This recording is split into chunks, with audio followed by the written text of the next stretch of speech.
میرے عزیز دوستو، آج یہودی، آج کافر، آج حضور علیہ الصلوۃ والسلام نے فرمایا الکفر ملت واحد، کفر ایک ملت ہے۔ دیکھو سارے کفار، آج ہندوستان بھی اسرائیل کے ساتھ ہے، امریکہ بھی اسرائیل کے ساتھ ہے، سارے یہود جتنے بھی کفر ہیں ان کے ساتھ ہے، اور مسلمان مظلوم ہیں، وہاں ان کے چھوٹے بچے آواز دے رہے ہیں، عورتیں آواز دے رہی ہیں، مگر کوئی سننے والا نہیں ہے۔ اس کی وجہ کیا ہے؟ یہودوں نے سب سے پہلے ہمیں مسلمانوں کو تفرقے کے اندر ڈالا، ہمارے اندر قادیانی بد مذہب پیدا کیے، جن کو آ کر دین سے کافر بنا دیا، مرتد بنا دیا، اور ان کے بعد کئی فرقے بنا دیے۔ کوئی حضور علیہ الصلوۃ والسلام کی عظمت پہ اعتراض کر رہا ہے مسلمان ہو کر، کوئی حضور علیہ الصلوۃ والسلام کے علم پہ اعتراض کر رہا ہے،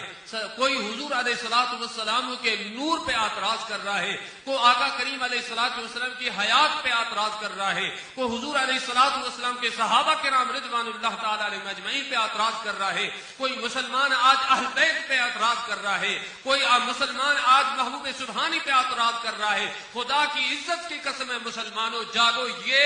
ساری کی ساری سازشیں ہمیں جو ملی ہے مسلمانوں کو وہ یہود کے طرف سے ملی ہے۔ انہیں آپ کو ٹکڑ ٹکڑ کر دیا ہے کہ ان کو